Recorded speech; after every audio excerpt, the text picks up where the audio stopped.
Hello, my name is Gerald Varela, and I'm with Back Corner Comics. And today we're going to be talking about Tongues, Volume 1 by Anders Nilsson. This is a release that I've been looking forward to for quite some time. I think they solicited it about a year ago. I wasn't aware of this title. It was published in single issues, and then Pantheon collected it into this amazing hardcover.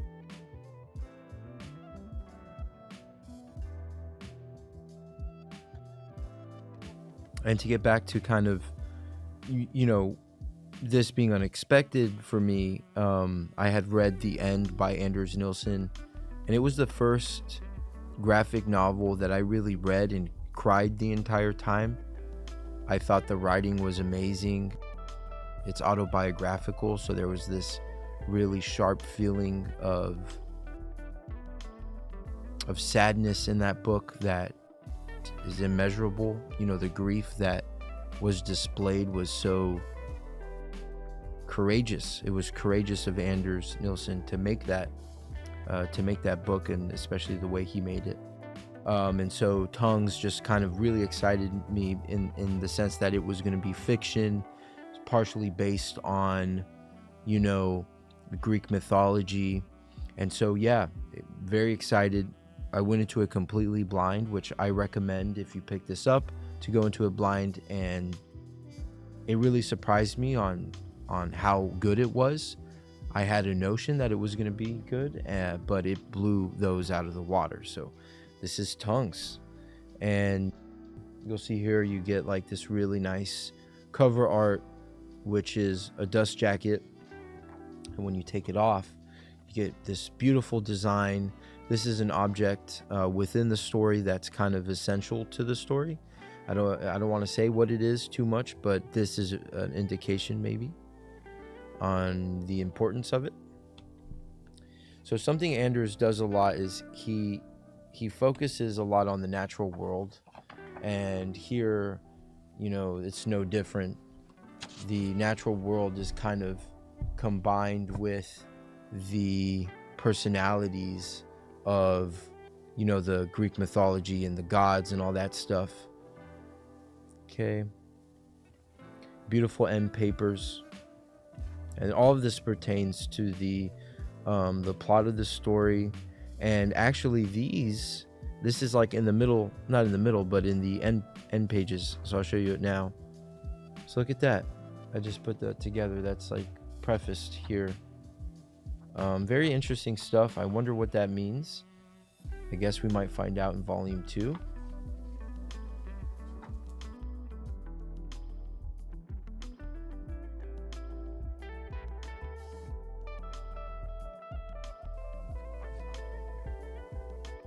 So it kind of deals with, I imagine, Prometheus. It's never said this is Prometheus or whatever, but Prometheus plays a big part in this, and the pantheon of the Greek gods. And so, humanity is about to get wiped out, and there's somebody doing that. They're called the Omega. And there's, it's kind of confusing because there's 3 different narratives going throughout this thing, and they kind of are independent from one another until they're not, and then they intermingle with each other. And there's a clear bad guy, but once you find out their motivations, you're like, well, maybe I kind of understand where they're coming from. I mean, they're bad, but nonetheless, you kind of you get a sense that Nilsson really doubled down on making sure that the villains were well thought out. And you'll never see a standard panel here. As you can tell, these panels are kind of intermingling within the biology of some animal. You're getting the stomach, and I believe that's a liver. Some very interesting stuff. Creation myth is a big part of this. There's a few main characters. One of my favorites is a young girl who gets thrusted into this kind of narrative involving gods, and she has an object that's important. This character who goes by a few names. Swan King Z is another one, but he's a very good character and his motivations are interesting.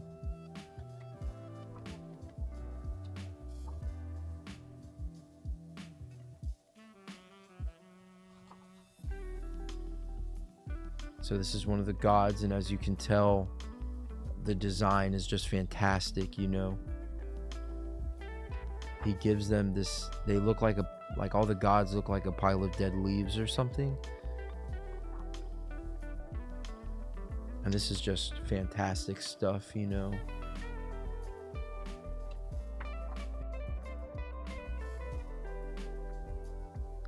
There's these really good fold out kind of pages. This one's kind of, you know, you're getting this beauty, but then you're getting the disgusting part of it, which is still, you know, which is still nature.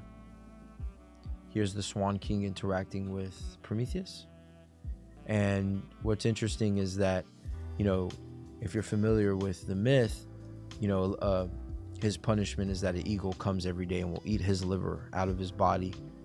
And seeing the progression of the eagle that does that, and kind of the relationship with him and the eagle is fantastic stuff, you know. And these eagles are smart because they're eating the liver of this god.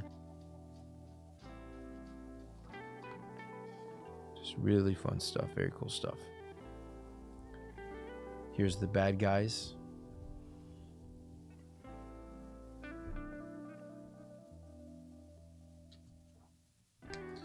I'm going to try to find another fold out page. There's a few of them. You get these kind of really cool chapter break pages. There's a lot of color in this, a lot of different styles. You know, sometimes you'll get these really detailed, you know, rocks or faces, but then he'll go back into a kind of more cartoony look. And he bounces and plays around with that, and at first you think that'd be jarring, but it's really not. It's very clean, very interesting. You know, these are not given, you know, a lot of detail, but they're succulents, and so they feel like succulents, they look like succulents. It feels like you could touch them. This scene was very cool.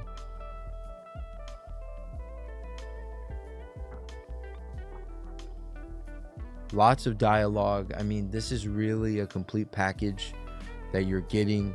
It felt meaty. I read it in about a week's time, you know, a few pages a day. And this is another god. And again, the designs are just so fantastic, and how he decided to bring the gods into the page and draw them is just so well thought out and so cool. Here's another great little sequence. And I don't want to show too much, but there it is, you know, Tongues by Anders Nilsson. This is a volume 1, which, you know, if you do the math, we might get a volume 2. I imagine we're going to get a volume 2. I don't know how far along he is in terms of getting that out, but nonetheless, this is Tongues, and I completely recommend this. This is a must-buy, probably the first must-buy of the year. I'm going to be doing maybe a list here soon about, you know, the must-buys so far, and Tongues definitely stands at the top of that list. So I'm Gerald Varela. This is Back Corner Comics. Thank you for watching.